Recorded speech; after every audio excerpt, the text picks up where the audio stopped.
نحن في زيارة تفقد لموقع الحادث الذي وقع يوم 27 نوفمبر على الساعة 1 ليلا. لقد زرنا الموقع، وأولا نحمد الله على أنه لم يسجل أي ضحية، هذا أساسي جدا.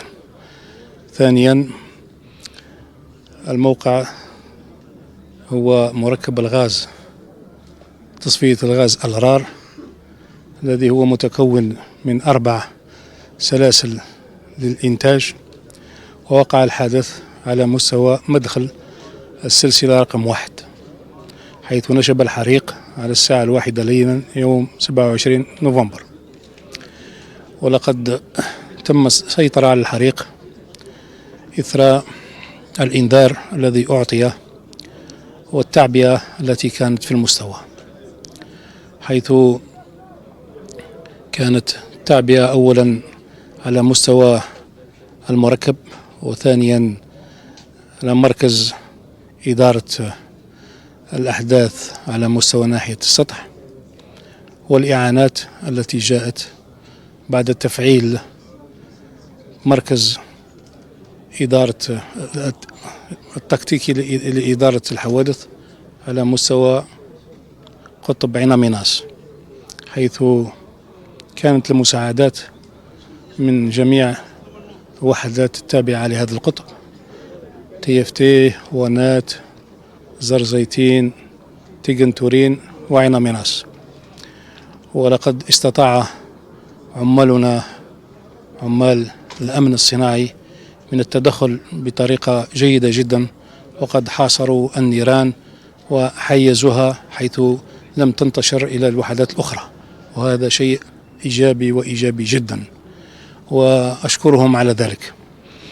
إن التفعيل المخطط سوناتراك لمجابهة هكذا حوادث كان ممتاز، حيث التدريبات السنوية والتمارين المحاكاة التي تقوم بها سوناتراك عبر جميع أقطابها الصناعية الموجودة عبر القطر الوطني كانت مفيدة جدا، وأعطت نتيجة إيجابية في تقليل وتقنين النيران وتقليل الخسائر. هذا من جهة. الآن الأولوية تعطى لضبط كل ما هو مشترك بين سلاسل الإنتاج والتأكد من سلامة المعدات، لكي نستطيع أن نعيد تشغيل الوحدات الصحيحة التي لم تمس بسوء، وهذا في أقرب الأجال.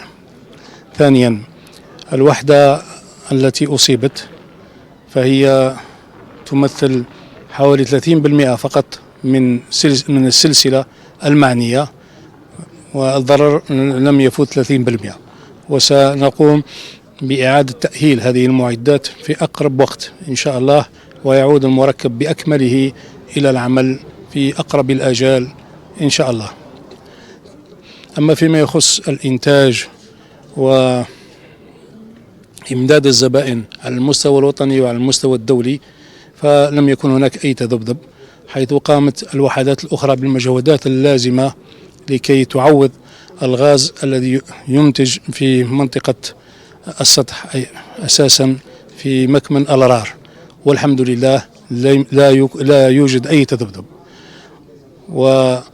وسنمضي في إمداد زبائن بطريقة عادية، وسيعود المركب الغاز إلى التشغيل بالمعدات التي لم تتضرر، أي ثلاث سلاسل للإنتاج، حيث ستعالج 18 مليون يوميا من الغاز الطبيعي.